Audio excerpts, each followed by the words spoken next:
అసలు నేను vote of thanks చెప్పాలి కదా. నేను బీజేపీ పార్టీ వాళ్ళకి మన అవార్డ్స్ ఫంక్షన్కి ఇన్విటేషన్ ఇచ్చిన, బీఆర్ఎస్ వాళ్ళకి ఇన్విటేషన్ ఇచ్చిన, కాంగ్రెస్లో వాళ్ళకి ఇన్విటేషన్ ఇచ్చిన. ఎవరెవరికి? మన వేం నరేందర్ రెడ్డి గారు మొదలుకొని క్యాబినెట్ మినిస్టర్లు, అంటే క్యాబినెట్ మినిస్టర్లు అందరికి టైం లేకుండే, బట్ కొంతమందికి పొన్నమన్నకి ఇచ్చిన, తర్వాత మన కొండా సురేఖకి ఇచ్చిన, మైనంపల్లి హనుమంతరావు గారికి ఇచ్చిన, తర్వాత మన కాటా శ్రీనివాస్ గౌడ్కి ఇచ్చిన, తర్వాత ఎవరు ఇట్లా చెప్పుకుంటూ పోతే మన అగ్రికల్చర్ మినిస్టర్ తుమ్మల నాగేశ్వరరావు గారికి ఇచ్చిన, ఓకే. సో మన దామోదర్ రాజనరసింహ గారికి ఇచ్చిన, మన ఏమంటారు వేం నరేందర్ రెడ్డి గారికి ఇచ్చిన, దుద్దిల్ల శ్రీధర్ బాబుకి ఇచ్చిన. ఓకే, ఇది ఈ లిస్టు. రేవంత్ రెడ్డి గారికి ఇద్దామంటే జైపాల్ రెడ్డికి కాల్ చేసిన, నా ఫోన్లో ఆన్సర్ చేయలే. అయోధ్య రెడ్డికి చేసిన, అసలు ఓకే టీవీ అంటే ఏందో తెలియదట. మా అమ్మ మాట్లాడింది అయోధ్య రెడ్డితో, ఓకే టీవీ అంటే ఏందో ఆయనకు తెలియదట. అతి త్వరలో తెలిసేలాగా చేస్తా అయోధ్య రెడ్డి అన్న, నువ్వేం టెన్షన్ చేయకు, నువ్వేం టెన్షన్ పడకు, నువ్వేం ఫికర్ చేయకు. ఎక్స్క్లూజివ్గా అయోధ్య రెడ్డికి మాత్రం ఓకే టీవీ అంటే ఏందో తెలిసేలాగా చేస్తా అన్న, నువ్వేం ఫికర్ చేయకు. రేవంత్ రెడ్డిని కలవాలంటే ఎవరిని అపాయింట్మెంట్ అడగాలి, అపాయింట్మెంట్లు లేవు. వాళ్ళు కక్ష కట్టియలేదో, మరి వాళ్ళ మీద కంటెంట్లు చేసినామని చెప్పి నా ఫోను లేపలేదో. ట్రూ కాలర్లో అయితే వస్తుంది కదా శ్రావ్య ఓకే టీవీ అని, నా నెంబర్ లేకుండా ఉంటుందా వాళ్ళ దగ్గర? లేపలేదు. ఓకే, సో అందుకే ఏం చేసినా, ఇక వేం నరేందర్ రెడ్డి గారికి పోయి ఇన్విటేషన్ ఇచ్చేసినాం. మిగతా వాళ్ళందరికీ డిప్యూటీ ముఖ్యమంత్రి గారు సంబంధించిన ఒక పిఏకి ఫోన్ చేసినాం. ఎవరికి చేస్తే ఏమంటాడు ఆయన, అక్కడ పోయి ఆడ పడేసిపోవాలంట ఆఫీస్లో ఇన్విటేషను అక్కడ ఆఫీస్లో పడేసి పొమ్మంటున్నాడు, అక్కడ ఆఫీస్లో ఇచ్చేసి పొమ్మంటున్నాడు. మా డిప్యూటీ గారికట టైం దొరకలేదట, పాపం చాలా కష్టపడిపోతున్నాడు, టైం దొరకలేదు. ఓ 2 నిమిషాలు ఇన్విటేషన్ తీసుకొని కూడా టైం దొరకలేదు. సో ఆడ పడేసి పోండి అని చెప్పి అంటే నేనేం చేసిన, అక్కడ దాకా మనం ఎందుకు పోడు, స్పీడ్ పోస్ట్ కొట్టేసిన, ఎవరెవరికైతే తీయలేదో అందరికీ కూడా స్పీడ్ పోస్ట్ పంపించినాం. అండ్ ఇక మన బీఆర్ఎస్ వాళ్ళ ముచ్చటకు వద్దాం. బీఆర్ఎస్లో సబితాందర్ రెడ్డి గారు, అరే మా ఛానల్ ఓపెన్ చేసింది ఆమెనే కదా, సరే సబితాందర్ రెడ్డి గారిని, హరీష్ రావు గారిని, కల్వకుంట్ల కవిత గారిని, కల్వకుంట్ల తారక రామారావు గారిని 15 డేస్ నుంచి కాల్ చేస్తున్న అపాయింట్మెంట్ కోసం. No appointment. KTR no appointment. ఈ కవితనన్న ఇచ్చింది, హరీష్ రావు అన్న ఇచ్చిండు, కానీ కేటీఆర్ అపాయింట్మెంట్ ఇవ్వలే. తిరుపతికి ఇప్పుడు నేను అడుగుతున్నా, మీ పిఏలకు తెలియదా? మీరు చెన్నై పోతున్న విషయం మీ పిఏలకు తెలియదా? మీరు అసెంబ్లీకి పోతున్న విషయం మీ పిఏలకు తెలియదా? నిజంగానే ఇన్విటేషన్ ఇవ్వాలనుకుంటే కరెక్ట్ షెడ్యూల్ పెట్టచ్చు కదా, అట్లా చేయలే.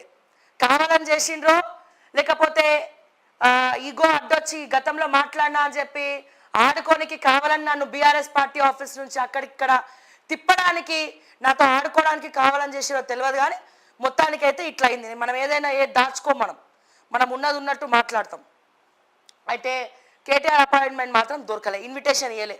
బట్ అయినా కానీ నేను వాయిస్ రికార్డ్ పెట్టి వాట్సాప్లో మళ్ళీ ఇన్విటేషన్ ఇచ్చి అక్కడ వాళ్ళ ఇంటి దగ్గర బయట అక్కడ వాళ్ళ సెక్యూరిటీకి ఇచ్చి లోపలికి పంపించినాం. ఓకే, పంపించిన తర్వాత వాయిస్ రికార్డ్ పెట్టిన, ఇట్లా ఖచ్చితంగా రావాలి, ఇన్విటేషన్ అపాయింట్మెంట్ ఇవ్వనందుకు బాధ అనిపిస్తుంది, బట్ మీరు ఖచ్చితంగా ప్రోగ్రామ్కి రావాలి అని చెప్పి ఒక వాయిస్ రికార్డ్ పెట్టినాం. అది అయిపోయింది. వేముల ప్రశాంత్ రెడ్డి గారికి ఇచ్చినాం, మా తలసాని శ్రీనివాస్ యాదవ్ గారికి ఇచ్చినాం. ఇట్లా వీళ్ళందరికీ మనము ఇన్విటేషన్లు ఇచ్చినాం. తెలంగాణకి అపాయింట్మెంట్లు ఇవ్వనటువంటి ముఖ్యమంత్రులు వస్తున్నారు. ఆ రూపురేఖల్ని మార్చాలి మనం ఫ్యూచర్లో. ఓకే, అండ్ అట్లాగే వీళ్ళు కొద్ది గొప్ప అసెంబ్లీ ఉంది కదా, మేము వచ్చే ప్రయత్నం చేస్తారని చెప్పి చాలామంది చెప్పినారు. మనం అవార్డులు ఇచ్చింది ఎవరికి? సోషల్ యాక్టివిస్ట్కి. మనం అవార్డులు ఇచ్చింది ఎవరికి? బీఆర్ఎస్ ప్రభుత్వం పట్టించుకొని, కాంగ్రెస్ ప్రభుత్వం పట్టించుకోలేని ఉద్యమకారుల జేఏసీలో ఉన్నటువంటి కొంతమందికి మనము అవార్డ్స్ ఇచ్చినాం. ఎందుకు ఇచ్చినాము? అరే ఇంటెలిజెన్స్ దృష్టికి పోతుంది, వీళ్ళకి అట్లీస్ట్ ఈ రకంగా బుద్ధి వచ్చి ప్రభుత్వానికి ఉద్యమకారులను పిలుస్తారు. మనం ఇచ్చిన తర్వాతనన్నా స్పోర్టివ్గా తీసుకొని, పాజిటివ్గా తీసుకొని, గవర్నమెంట్ వాళ్ళకి 250 గజాలు ఇస్తామన్నారు. రాష్ట్ర వ్యాప్తంగా 1200 బలిదానాలు జరిగినాయి. ఎన్నో వేల మంది ఉద్యమకారులు ప్రతి జిల్లాలో ఉన్నారు. సో అందరికీ ఓకే టీవీ ఇవ్వలేదు. ఆ స్తోమత భగవంతుడు నాకు ఇవ్వలే. నాకు ఎంత స్తోమత ఇచ్చిండ్రో అంత మేరకు మనం చేసినాం. కొంతమంది కన్నా ఇస్తే ప్రభుత్వ దృష్టికి పోయి వాళ్ళకి మంచి జరుగుతుందన్న సదుద్దేశంతో మనం ఈ ప్రోగ్రాం పెట్టుకున్నాం. కానీ ఉద్యమకారులు అంటే కాంగ్రెస్ వాళ్ళకి ఇష్టం లేదు, ఉద్యమకారులు అంటే బీఆర్ఎస్ వాళ్ళకి ఇష్టం లేదు.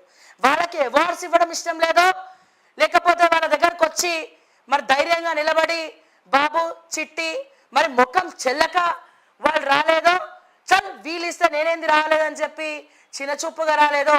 మొత్తానికైతే కాంగ్రెస్ నుంచి ఎవరు రాలే, ఈ బీజేపీ నుంచి ఎవరు రాలే. బీజేపీ వాళ్ళు అంటే ముందే చెప్పారు రానని, బీజేపీ నుండి రాలేదు. బీఆర్ఎస్ నుంచి కూడా ఎవరు రాలే. మా అక్క కాంగ్రెస్ నుంచి మా కల్వ సుజాత అక్క ఒకళ్ళు వచ్చిర్రు, తర్వాత ఇంకొంతమంది ఎవరో వచ్చిర్రు. ఓకే, బట్ మెయిన్ వాళ్ళు ఎవరు రాలే. ఎందుకంటే ఉద్యమకారులు అంటే వాళ్ళకి పడదని అర్థమైపోయింది. అండ్ మరి సరే మనం కూడా ఏం ఫీల్ అవుతలేం, వాళ్ళు వస్తే రాని లేకపోతే లేదు. వారు రానందుకు నేను మళ్ళీ చెప్తున్నా, కేటీఆర్కి చెప్తున్నా, హరీష్ రావుకి చెప్తున్నా, కవితక్కకి చెప్తున్నా, తర్వాత ఇటు ఏమంటారు కాంగ్రెస్ క్యాబినెట్కి చెప్తా ఉన్నా, అండ్ వేముల ప్రశాంత్ రెడ్డికి చెప్తా ఉన్నా, సబితాంద్ర రెడ్డి గారికి చెప్తా ఉన్నా, తలసాని శ్రీనివాస్ యాదవ్ గారికి చెప్తా ఉన్నా, మైనంపల్లి హనుమంతరావు గారికి చెప్తా ఉన్నా. మీరు రానందుకు నేనేం బాధపడతలేను. ఎందుకో చెప్పాలనా, మీరు వచ్చుంటే నాకు కొద్దిగా మొహమాటం ఉండేది.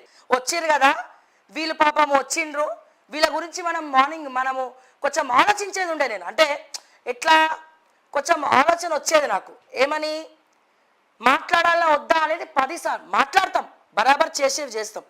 కానీ ఆలోచించేదాన్ని, అరే మనం ఇప్పుడు కంటెంట్ చేస్తున్నాము, మరి ఇందులో మనం క్లారిటీ ఎంత ఉంది, క్వాలిటీ ఎంత ఉంది, మనం తెలుసుకోవాలి, రెక్టిఫై చేసుకోవాలి. కొంచెం నాకు మొహమాటం అడ్డొచ్చేది. వచ్చిర్రు కదా మళ్ళీ మాట్లాడితే రాగానే ఇట్లా తిడుతున్నాను మళ్ళీ ఏమనుకుంటున్నాను. కానీ ఇప్పుడు మీరు అందరు రానందుకు శతకోటి నమస్కారాలు. లీడర్లు ఎవరు రాకపోయినా ప్రజలందరూ వచ్చి సక్సెస్ చేసిరు ప్రోగ్రామ్ని.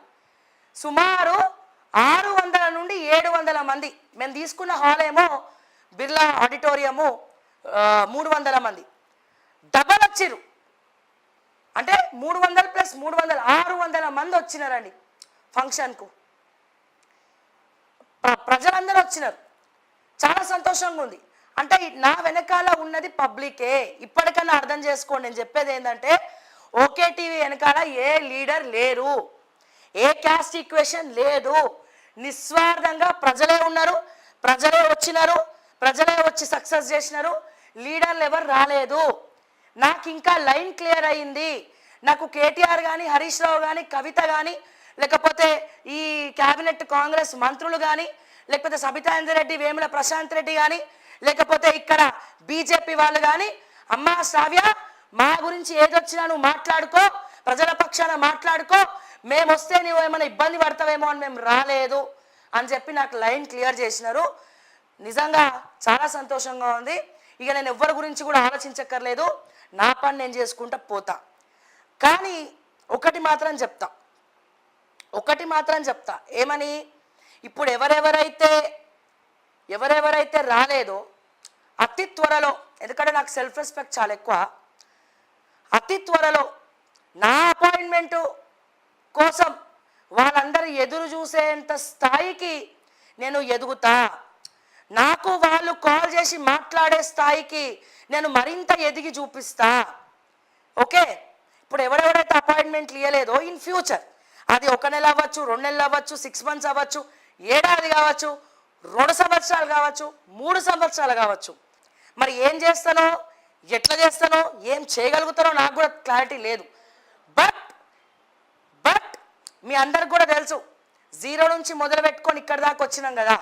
సో నేను ఏదైతే మొండి పట్టుదల పట్టినో సాధించే వరకు నేను ఎప్పుడు కూడా నిద్రపోలే. ఈ మొండి పట్టుదల, ఈ ధైర్యమే నాకు శ్రీరామ రక్ష. ఇదే ధైర్యంతో, ఇదే సెల్ఫ్ కాన్ఫిడెన్స్తో, ఇదే ఆత్మగౌరవంతో చెప్తా ఉన్నా.